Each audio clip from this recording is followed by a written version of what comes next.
阿弥陀佛，请问施主有什么事吗？老四，别来无恙啊！贫僧只有师兄，没有师弟。施主们，莫非你们也想遁入空门？哎呦，四王子啊！哎，当年碧岸变成了扬声泉，都被我们给刨了出来。你现在说不认识我们，这太奇怪了吧？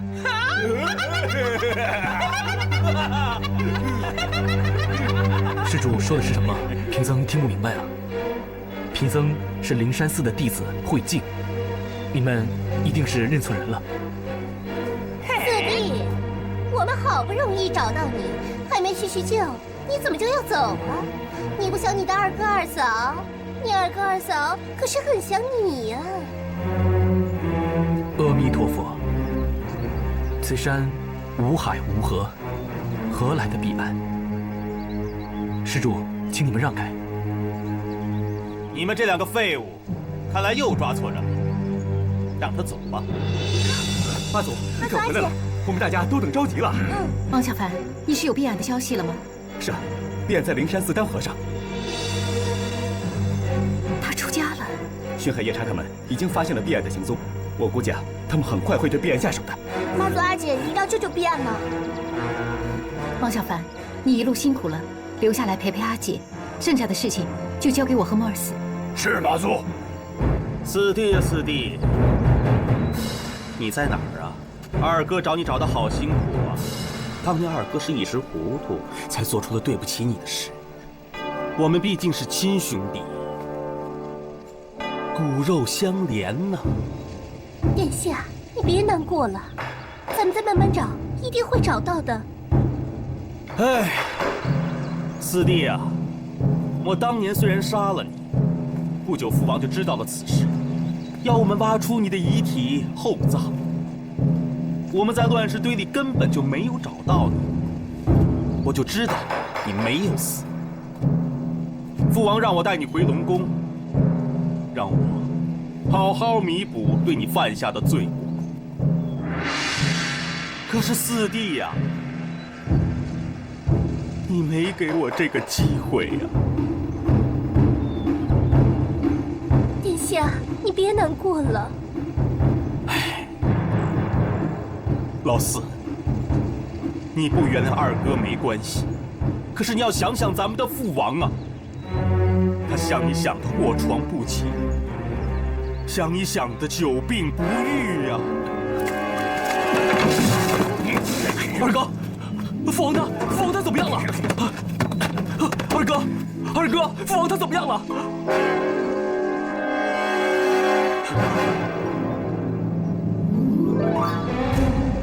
老四，你总算承认你就是彼岸了。二哥，你快告诉我呀，父王他究竟怎么样了？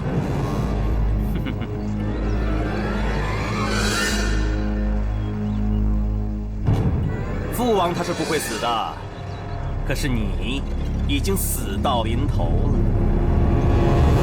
我知道你老四心善，所以我这点鳄鱼眼泪就验出了你的真实身份。二哥，我以为时间会冲淡你对我的仇恨，可这么多年过去了，你还是容不下我，这是为什么？为什么我们要兄弟反目，骨肉相残呢？我的傻老四，你太天真了。这些年，你活得跟狗一样，二哥我连觉都睡不着。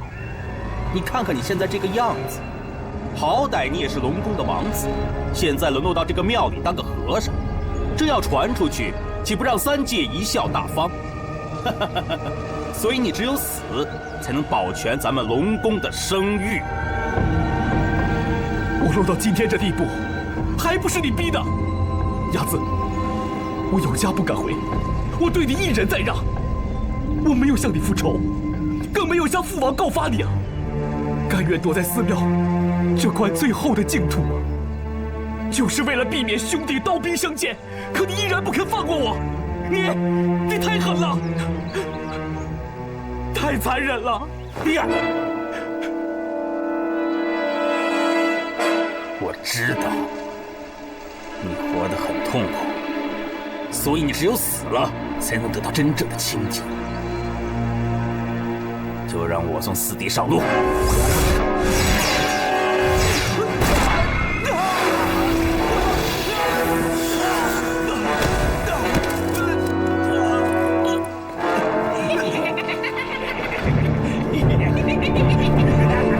圣泉哥，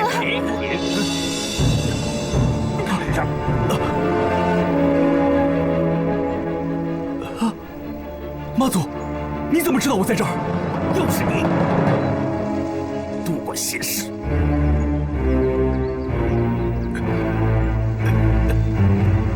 雅子，谢天谢地，我的命不属于你，你今天拿不走我的命。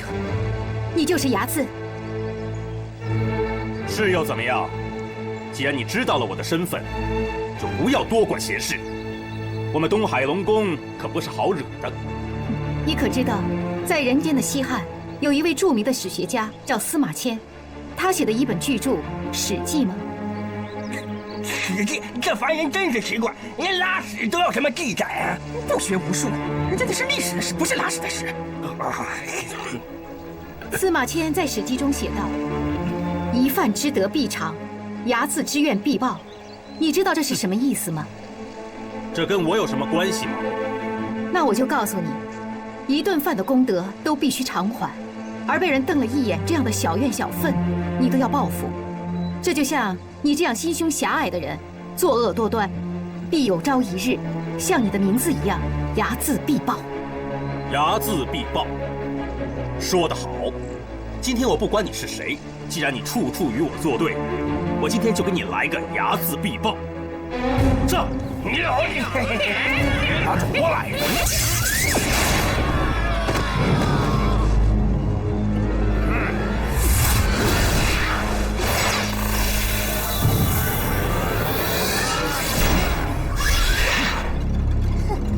这个杨老头子可真是块硬骨头，还挺难啃的。马祖，你是汉神，我给你面子。我们走。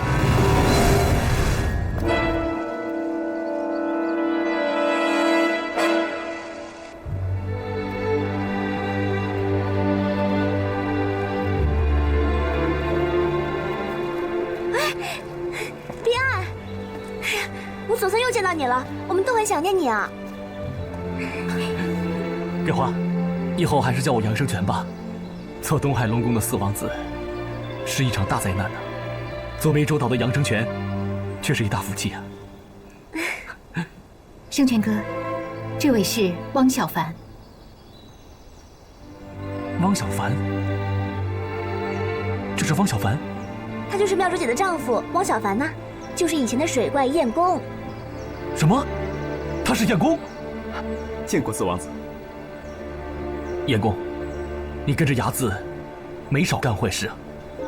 睚眦置我于死地，你也立下了汗马功劳啊！你还伤害了多少无辜，我岂能容忍？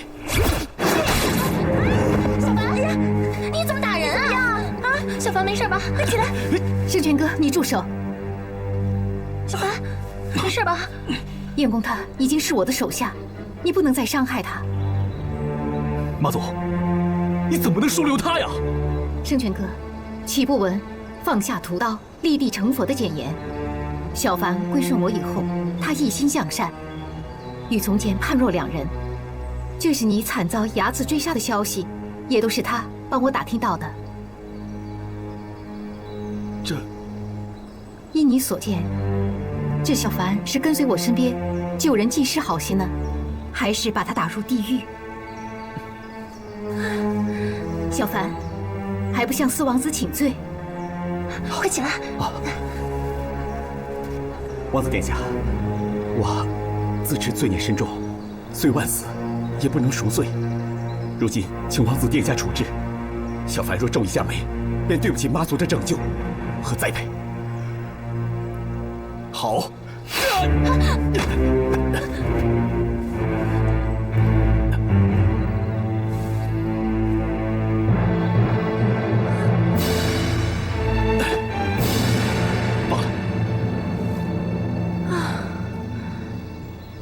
妈祖大爱，真能让顽孽感化，让白骨重生啊！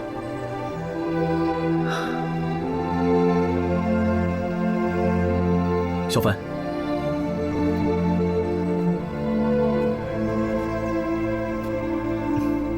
过去的就过去了。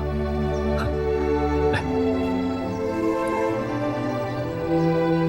不过你要是再称我四王子，休怪我翻脸无情。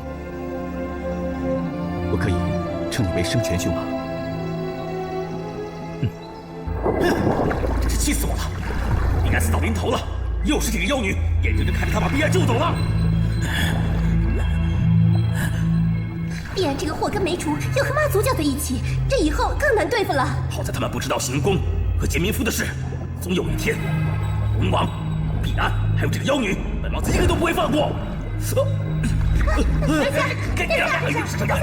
杨死我！你这怎么了？这是不会放过他们，一个都不会放过。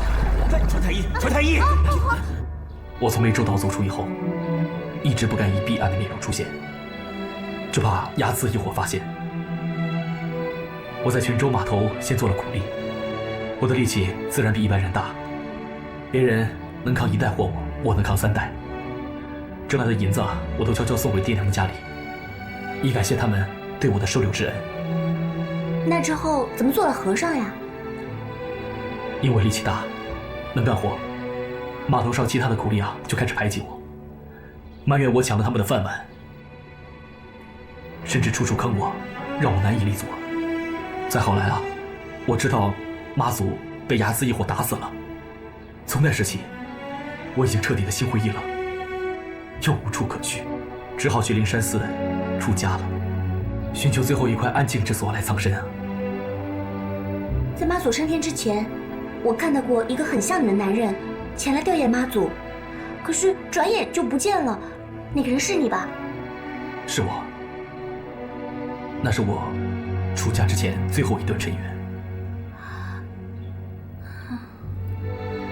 送别妈祖之后，我便剃度为僧，从此忘记自己是东海王子碧安，忘记自己是湄洲岛杨大王的儿子杨生全，只知道自己是佛门弟子慧净。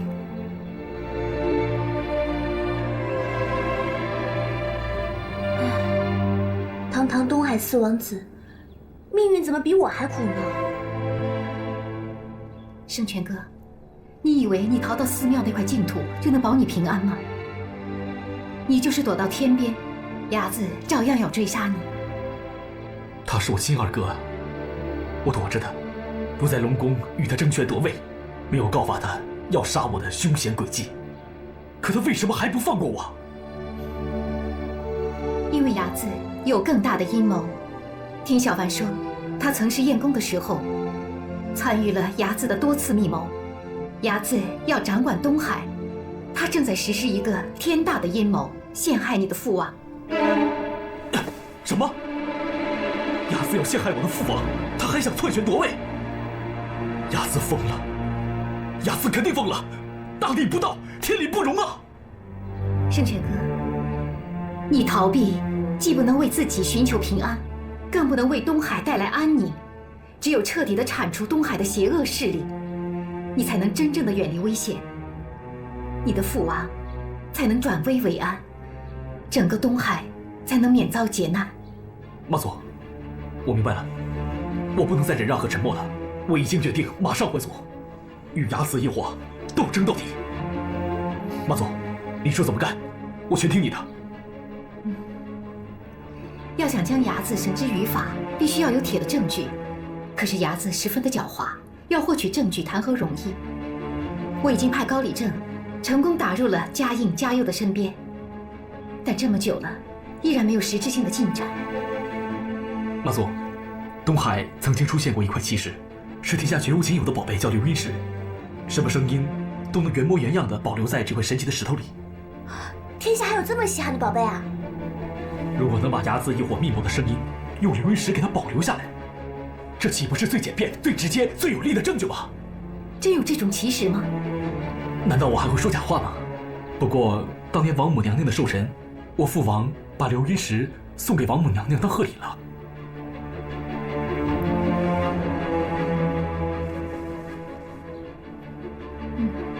得想想办法，把王母娘娘的这个宝贝借过来。毛病又犯了，是呀，这样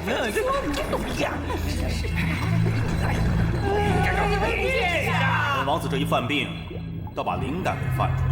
既然我们杀弊案杀不成，就暂时放他一马，先不追杀他了。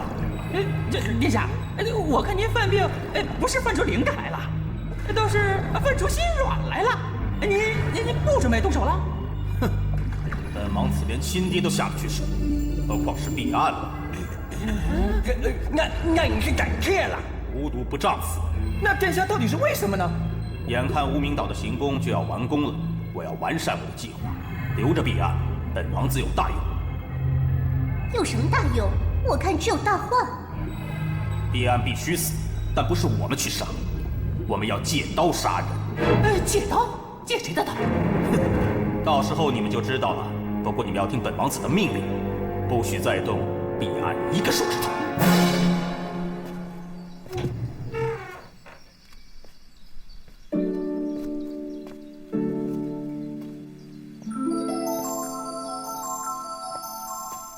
阿爹阿娘，四王子，阿爹，你怎么还叫我四王子啊？我今生今世都是你们的儿子杨生全。你回来了，生全，娘想你了。阿娘，阿爹，儿子也想你们啊。儿子没有回来看你们，是儿子的不孝啊！生全，生全，你在外面吃了不少的苦，受了不少的罪吧？你为啥不回家呀？这是为啥呀？是啊，你这孩子，你说你怎么这样？你这是怎么了？你这头发怎么没了？儿子脱离红尘，落发为僧了。这都是我们的错呀，我们的错，我们对不起你啊！我们对不起你啊！生全，阿爹阿娘，你们快起来吧！啊，快起来吧！你们看，我这不是没有出家吗？快起来吧！啊，快起来啊！快起来啊！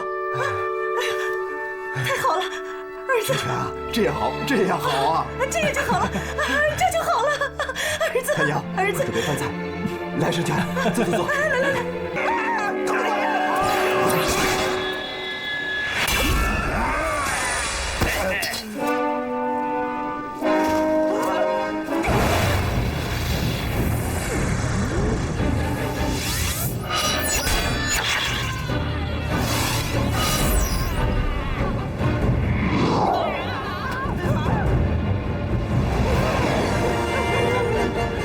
嘉颖、嘉佑，你们还能再逃吗？妈祖，你神通广大，我们算是在你手里了。快走，走，快点！马祖，罪大恶极的海匪头子，让李飞带到，请妈祖发落。高礼正，这次你立下了大功，我将你身上的光绳绳索永远的解除。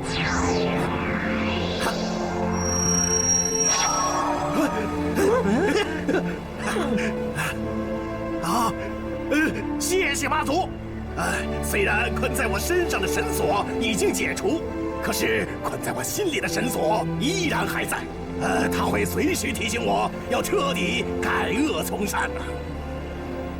好，嘉应、嘉佑，你们两个占着我的银手镯不合适啊。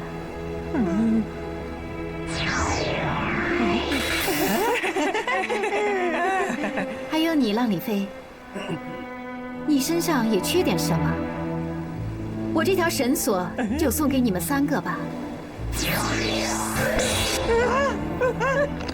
马总，你这是要干什么呀？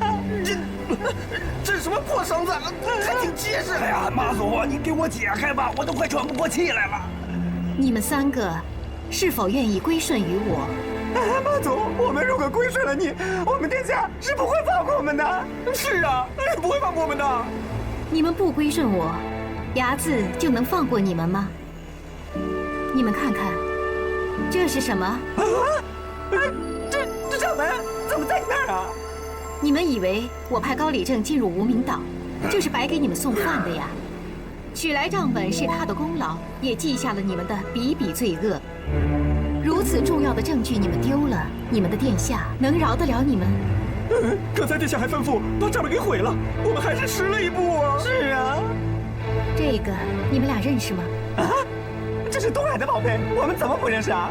后来龙王把它送给了王母娘娘，怎么现在到你手里了？巡海夜叉和白沙精负责调集50艘大船，每艘船至少能乘200人以上。明天下午之前在无名岛岸边停靠到位，然后再去近海湾做法，驱逐鱼类。你们现在知道是怎么回事了吗？殿下与我们的密谋，你们怎么弄来的？嘿嘿，作为过去的水鬼，我隐形跟踪你们还是绰绰有余的。你们密谋的时候，我就在睚眦的屋里。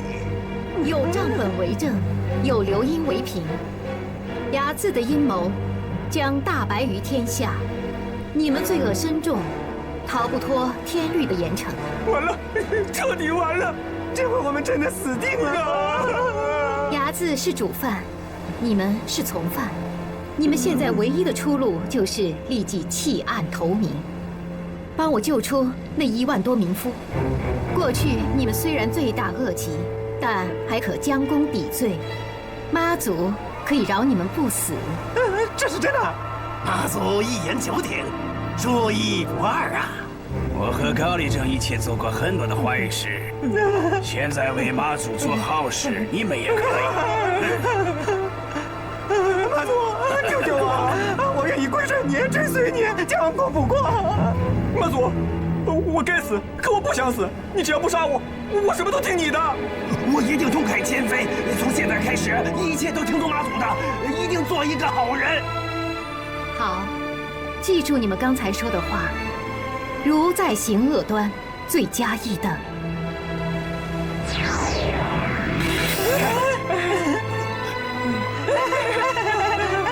谢谢妈祖，谢谢妈祖。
火炮射击范围之内，部分船只已被击中。如果撤退，只有葬身大海。与其这样，不如破釜沉舟，奋勇前行。背水一战，背水一战！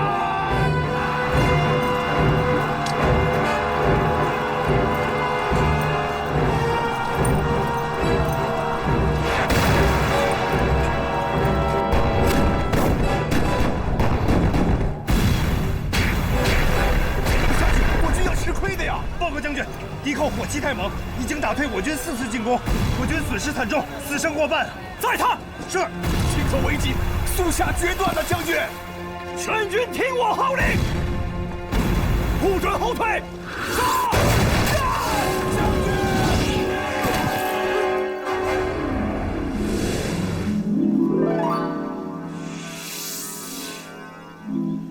你们几个在这儿，海上有难，我去救人。开炮！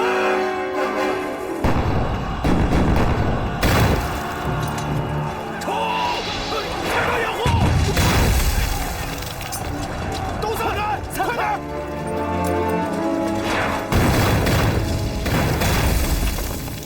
全力反击！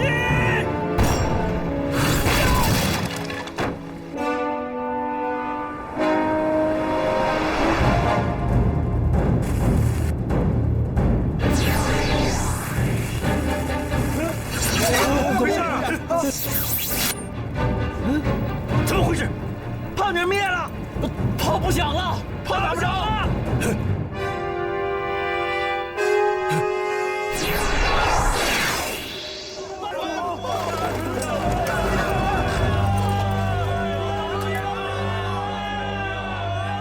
这位将军，告诉你的兵士，赶紧悬崖勒马，不可涂炭生灵，好战必败。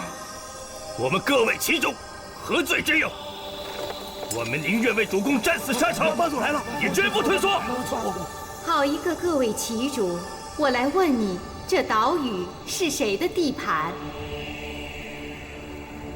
谁占领的，就是谁的。这说法与强盗何异？希望将军切莫因为区区一己的战功，让将士们为你献出生命。你给我！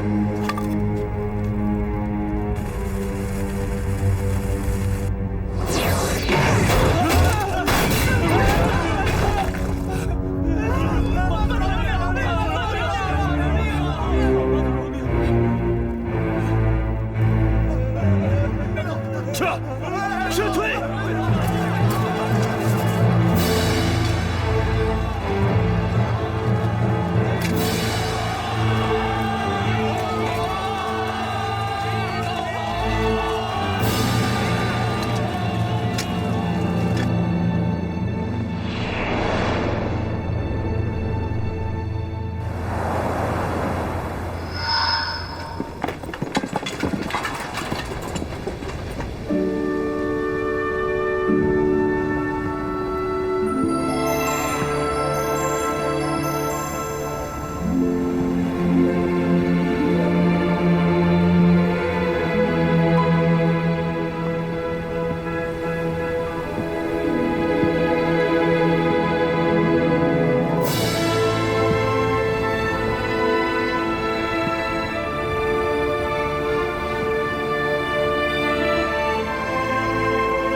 子儿是你的亲生儿子，他即使犯下天大的错误，你得想办法救救他呀！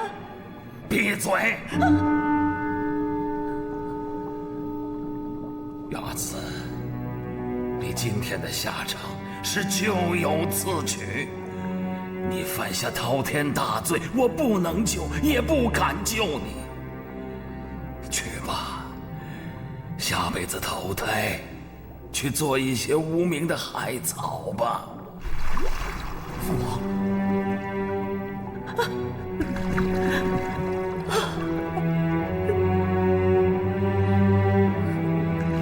带走！等等。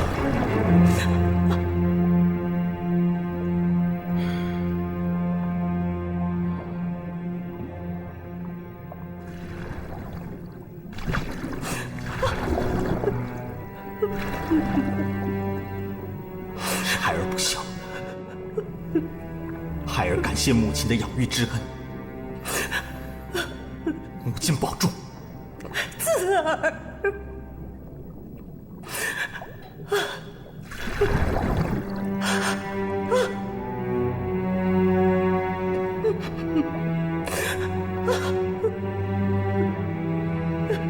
带走。父王，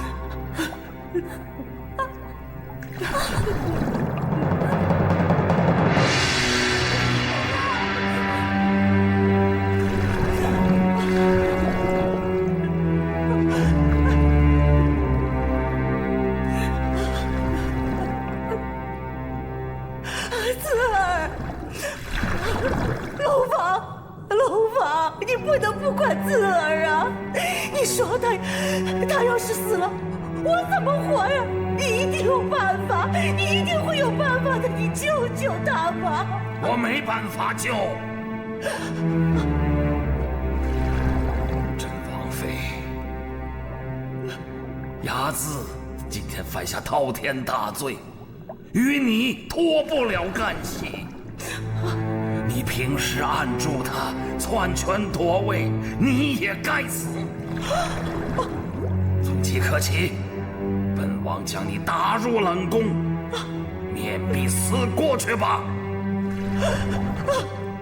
不，龙王，龙王，你不能这么对待我，你不能这么对待我。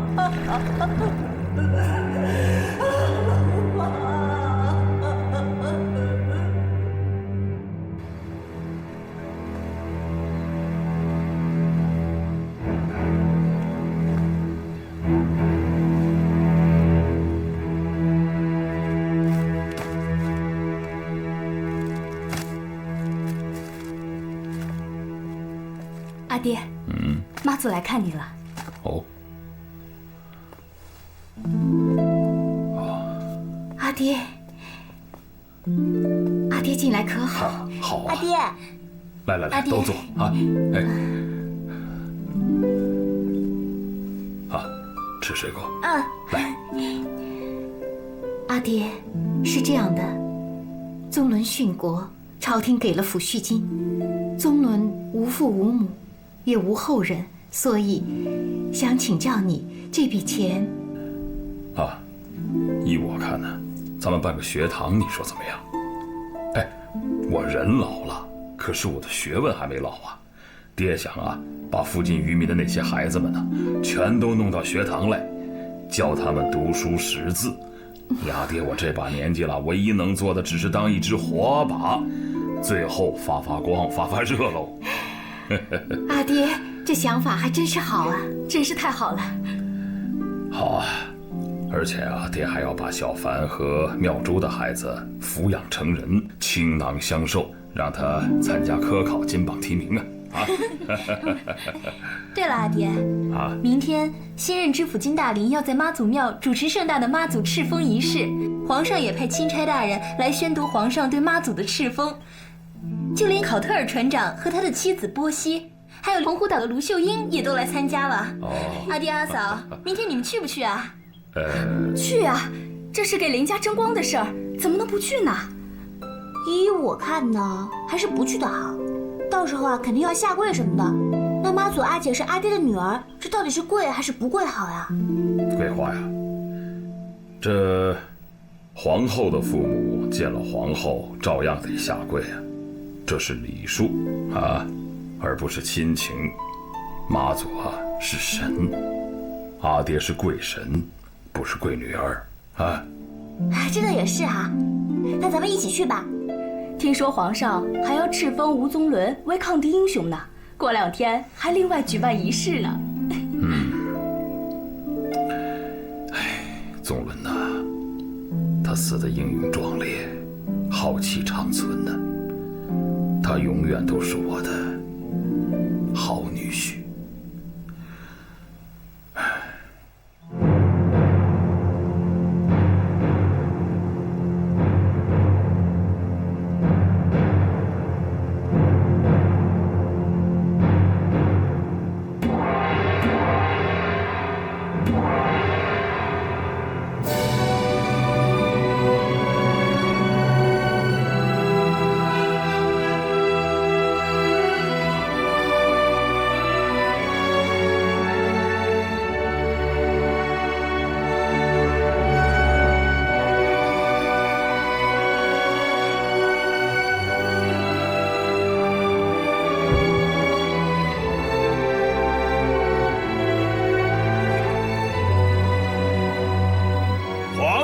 下，敕封妈祖仪式现在开始，鸣炮。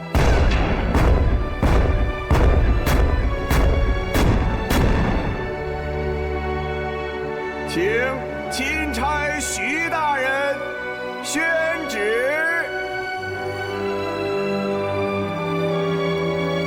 奉天承运，皇帝诏曰：海神妈祖济世救民，功高德厚，助战抗敌，伟绩卓越。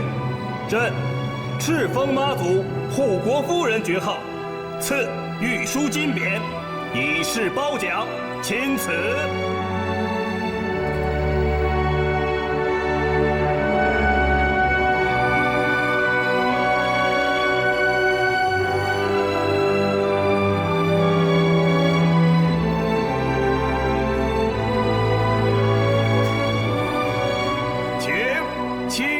徐大人为御书金匾揭幕，鸣炮奏乐。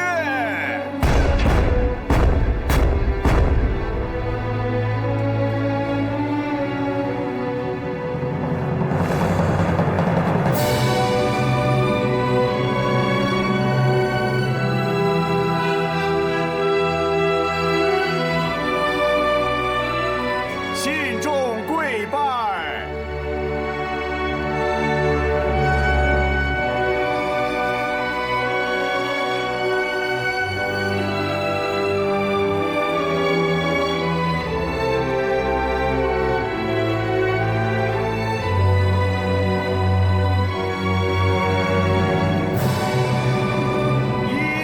手，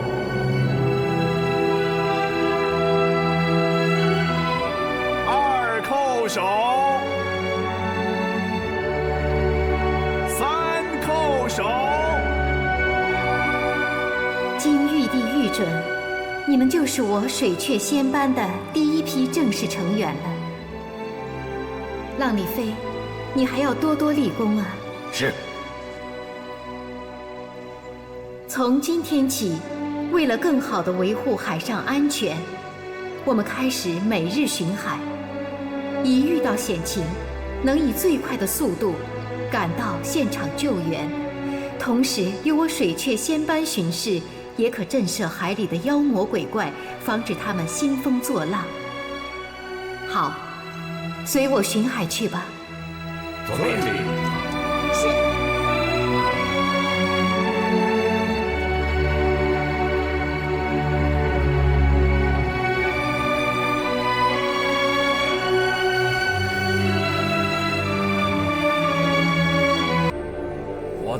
儿子雅字绝对不可能干出这种事来。我们东海有的是水族大军、虾兵蟹将，他为何还要从凡间抢人来修筑？是啊，而且据他说，他只是从凡间借了几个工匠而已。至于他后来杀了上万人，这我就不知他的用意了。问得好。正因为他要将抢劫上万民夫修筑行宫，再杀人灭口的重罪嫁祸给你龙王，一旦阴谋得逞，他在主动向天庭禀报，天庭必将追责问罪。他是想借玉皇大帝之手废掉你龙王，他在取而代之。不可能，不可能！玉帝娘娘，妈祖编了一个很蹩脚的故事，这简直就是天方夜谭。睚眦异火计划想趁王母娘娘寿辰庆典之际，连夜将民夫斩尽杀绝。幸好我及时发现，收服了睚眦手下负责行宫建造的监工嘉应、嘉佑，为此只好放弃出席娘娘的寿辰庆典，设计营救。睚眦恼羞成怒，率手下铤而走险，依然施法毁船杀人。我等奋力营救，最终我父亲烧掉了房屋，借火光引航，才使上万民夫免遭死亡之劫。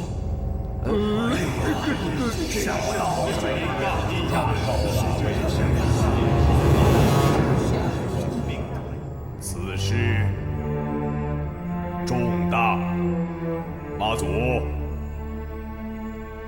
你可有证据啊？小神有证据在握，这是睚眦及其异火的证物。好，呈上来。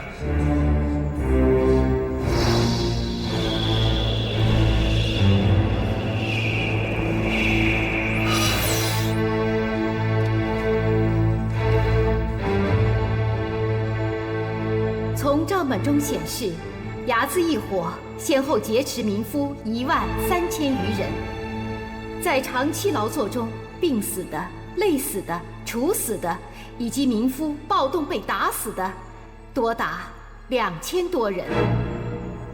玉帝，这简直是惨无人道，其恶行闻所未闻呐！敖广，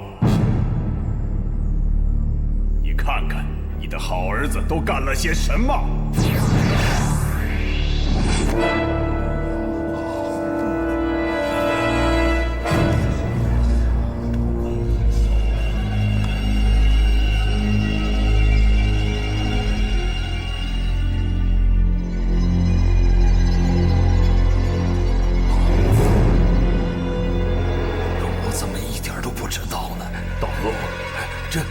这不可能啊！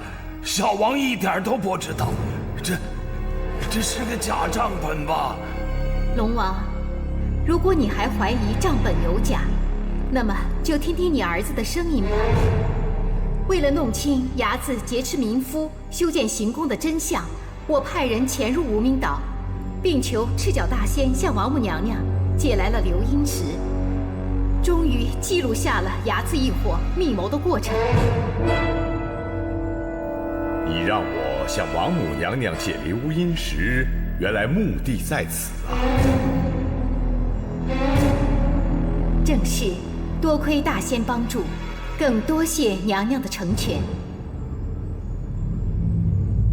各位请听。这样吧，调50艘船，跟他们说行宫修好了，送他们去泉州码头，让他们回家。再把船驶向静海湾海域，我们掠持法力，让船沉海。1万艘是这样，通通杀掉。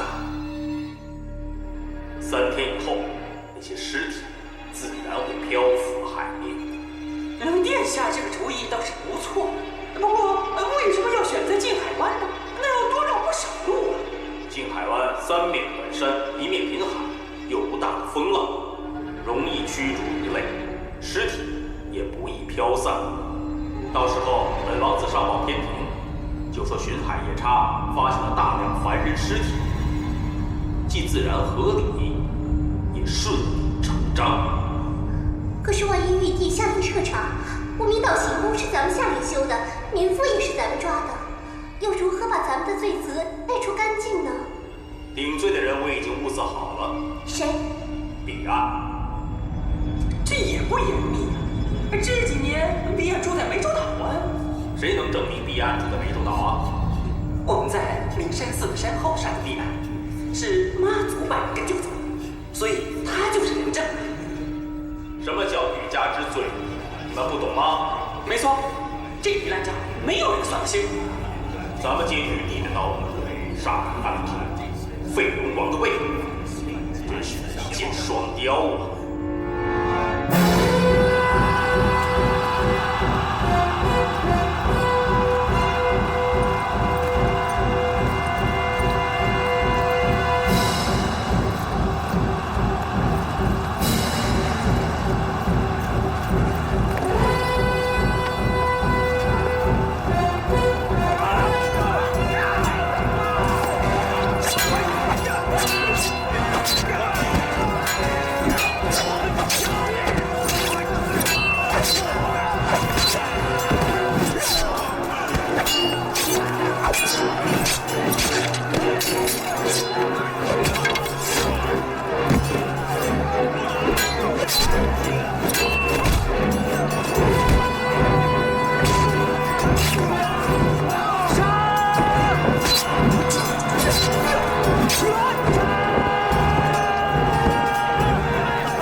请恩准传证人上殿作证，他们就在殿外候旨。准奏。传证人上殿。传证人上殿。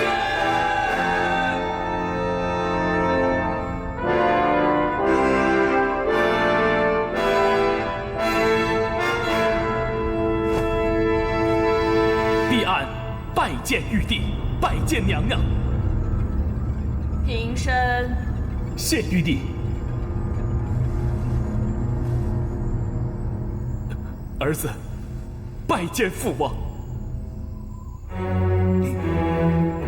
你是？真的是，我是毕安。哦，他就是毕安。毕安没死，他还活着。你真的是毕安？真的是。父王，我真的是毕安。你怎么变成这副模样了？儿子，真是一言难尽的。父王，孩儿想您呐。起来说。父王，当年二哥追杀我。我侥幸逃命，改变形象，隐姓埋名，落到梅州岛，给一户渔民当儿子。再后来到灵山寺出家，最后雅自打探到我的行踪，再次率手下杀我灭口。所幸有妈祖相救，我才得以活命。玉帝、娘娘，妈祖说的都是真的。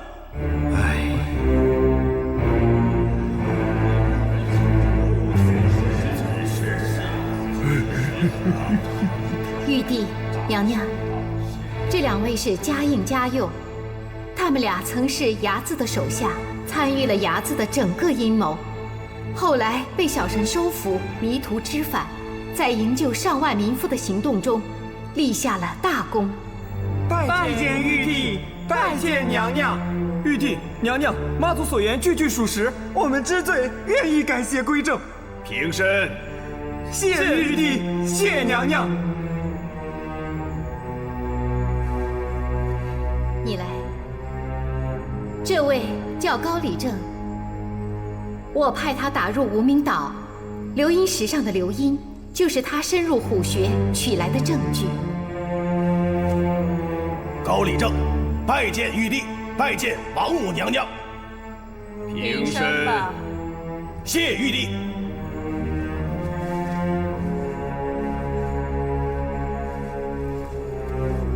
娘娘，流音石已经完成了他的使命，现与奉还给你。多谢娘娘。妈祖，如此看来，流阴石存在你那里，要比留在本宫这里更有用。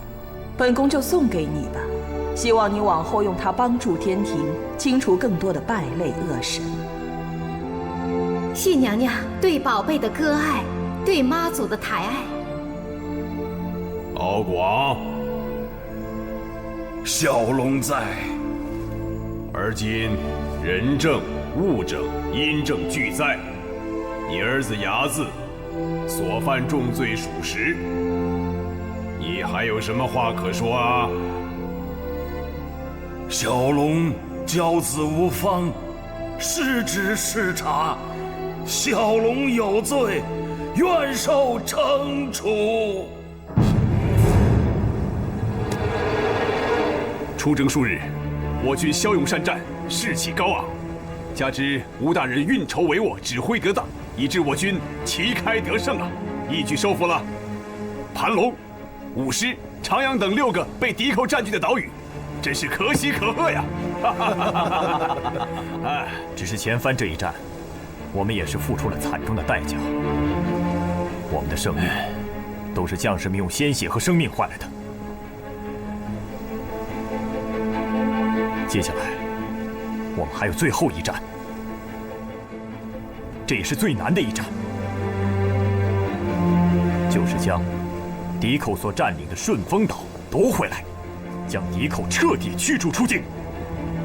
对，只有这样，我等才无愧于朝廷，也无愧于黎民百姓。可是，这敌军的帅帐就设在这顺风岛，是一块很难啃的硬骨头。从地形来看，这顺风岛的岸边浅滩宽阔，战船不宜靠近，而且海中暗礁林立，我们的战船极有可能有触礁的危险呢。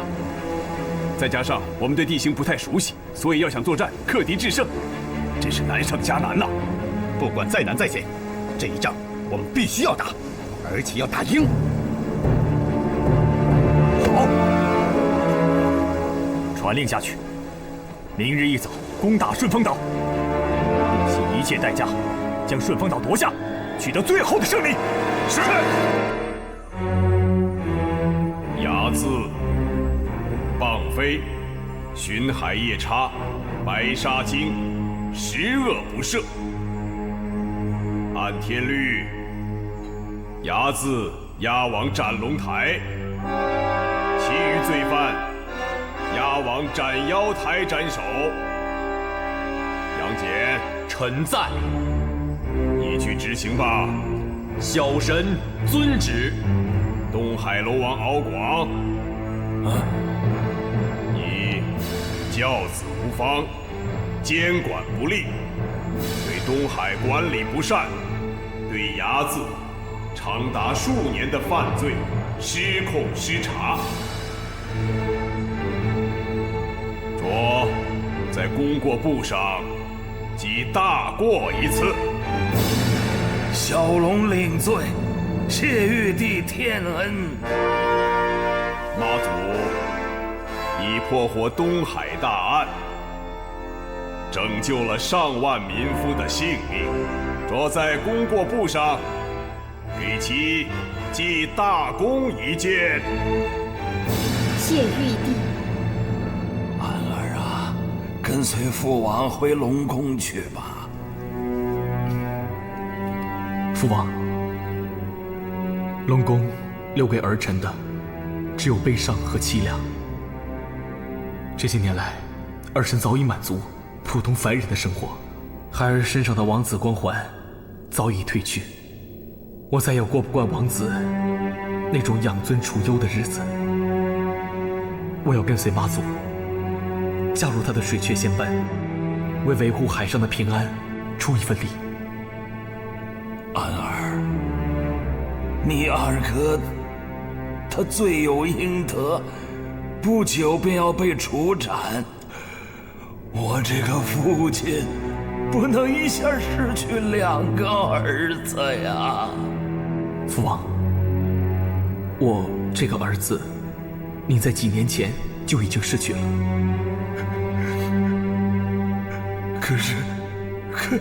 可你现在还活着呀，跟父王回龙宫吧。父王，儿臣是你的儿子，你知道儿臣还活着，那儿臣在哪儿，对你都一样。可是，对儿臣却大不一样。我要跟随妈祖，做救人抢险的实事，远比在龙宫处于勾心斗角强得多啊！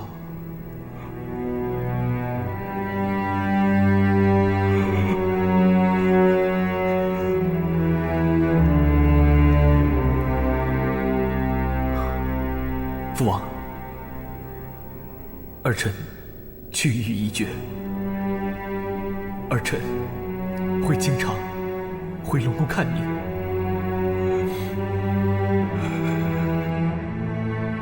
既然你去意已决，父王绝不勉强。我堂堂的龙王，还不如一个普通的渔翁，能够享受天伦之乐。我万万没想到，会落得如此悲惨的下场啊！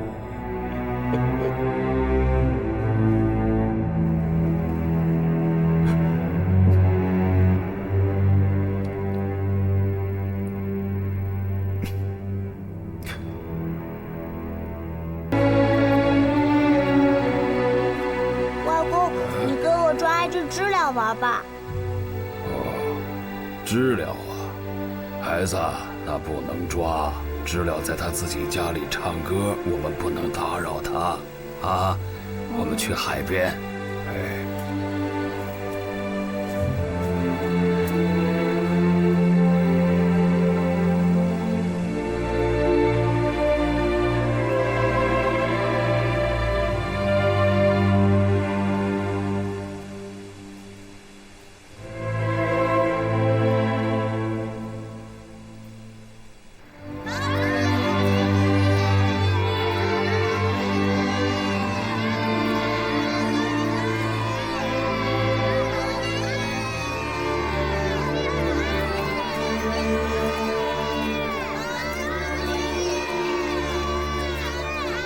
哎呦，都来了！嘿，好，孩子们呐，别再叫我妈祖爷爷了。因为爷爷只是妈祖凡间的父亲，妈祖现在是神了，所以，爷爷能当这个神的父亲吗？真乖，这就对了。妈祖在凡间啊，那可是一个大仁大义、大爱大德、大智大勇的人呐。他救苦救难，成为了全天下所有航海人的救星啊。所以呢，天老爷加封他海神，成为了全天下的妈祖。外公，什么是全天下？全天下呀，哎呦，让爷爷想想啊。全天下，那就是除了咱们大宋朝之外啊，所有活在蓝天下的人，妈祖都一样对待，妈祖都保佑他们，爱护他们。你们知不知道什么叫大仁大义呀？不知道。全都到学堂去，爷爷说给你们听啊。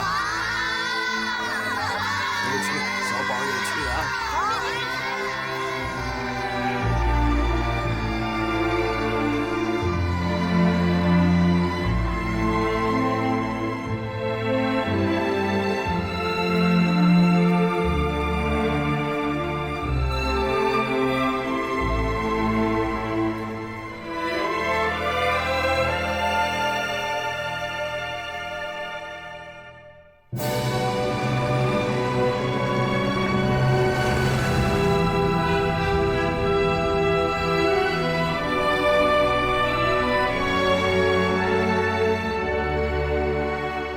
宋宣和癸卯年，公元1123年，几世中陆允迪出使高丽，船队入渤海湾，大风骤起，八船覆栖，妈祖显灵，玉手一挥，即时风平浪静。皇帝下诏赐顺济庙匾额。元文宗天历元年1328年，官方漕运粮船行至东海，突然大风骤起，7日7夜不息，船上官兵呕吐晕眩。此时妈祖陡降，风涛顿平，所有粮船顺利到达天津塘沽。皇帝下诏封护国辅圣，庇民显佑，广济灵感，祝顺福慧，挥烈明柱天飞。明成祖永乐7年至9年，1409年至1411年，郑和第3次下西洋的时候，遇上海盗乘风而攻，郑和节节败退。郑和祷告天飞，话音未落，即见大风突然反向，郑军乘势攻击，大获全胜。皇帝下诏封护国庇民，妙龄昭应，弘仁普济天飞。清圣祖康熙19年1680年，封护国庇民，妙龄昭应，弘仁普济天上圣母。100年来，妈祖护国庇民，抢险救人，降妖伏魔，惩恶扬善，为民造福的传说广为流传，深入人心。他的功德与美名备受百姓、皇帝及外国友人的礼赞。从古至今，妈祖文化和妈祖信仰已遍及全球，海内外纷纷建寺造庙，供奉妈祖。全世界30多个国家和地区共有6000多座妈祖庙，信众达2亿多人。2009年，妈祖信俗正式列入世界人类非物质文化遗产，这是我国首个信俗世界遗产。妈祖已成为海内外华人共有的精神财富和民族之魂的化身。